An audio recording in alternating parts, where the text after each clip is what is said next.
কালীবাড়িটা গল্প তো শুনলেন না? ওই কালীবাড়িতে পুরোনো যে কালীবাড়িটা আমি দেখালাম 4 বছরের, এরকম একটা ঝলকা ছিল মায়ের কি এগুলো ছিল, এখান থেকে এগুলো ছিল, এখান থেকে এগুলো ছিল এই পর্যন্ত।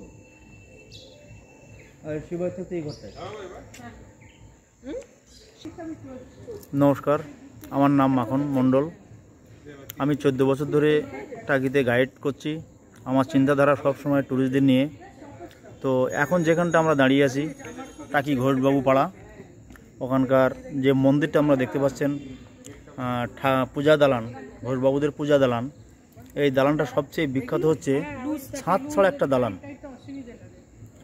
এই দালানের ছাদ আগেও ছিল না, এখনও নেই, ভবিষ্যতে আর দেবে কিনা আমার জানা নেই।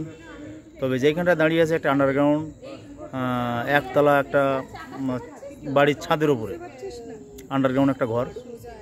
এই নিচ দিয়ে, এই ঘর দিয়ে মেন জমিদার বাড়িতে যাওয়া যেত রাজবাড়ির ঘাটে। ওইখান থেকে আবার মাটির নিচ দিয়ে, নদীর নিচ দিয়ে যাওয়া যেত বাংলাদেশে।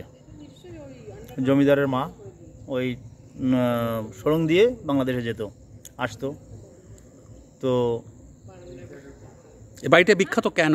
এই বাড়িটা বিখ্যাত এই কারণে, ছাদ ছাড়া এবং চুনসুরকির গাঁথনি 400 বছরের ও অধিক দিন ধরে দাঁড়িয়ে আছে।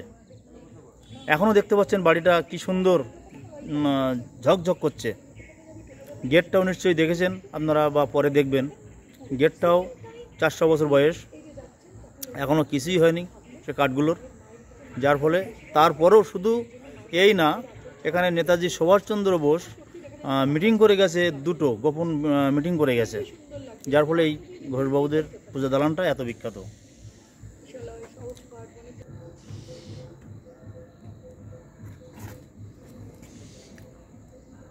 আমার নাম মাখন মণ্ডল। আমি 14 বছর ধরে এখানে গাইড করছি, সবসময় চিন্তাধারা ট্যুরিস্টদের নিয়ে। যদি কেউ চান তো আমার সাথে, আমার টোটো আছে, আমার সঙ্গে সাইট সিনগুলো ঘোরার। গোলপাতা জঙ্গল লাস্ট, ত্রিশক্তি মন্দির লাস্ট, আর এদিকে রামকৃষ্ণ মিশন লাস্ট। 3টে সাইড আছে। 3টে সাইডে, 2টো সাইডে 5টা করে 10টা স্পট আছে, আর একটা সাইডে 4টে স্পট আছে। টোটাল 350 টাকা করে এক সাইডের আমাদের ভাড়া। যদি মনে করেন যে স্টেশনের থেকে আপনাদের রিসিভ করে নিয়ে আসতে হবে, আমি যাই, ঘুরিয়ে দিই সুন্দর করে।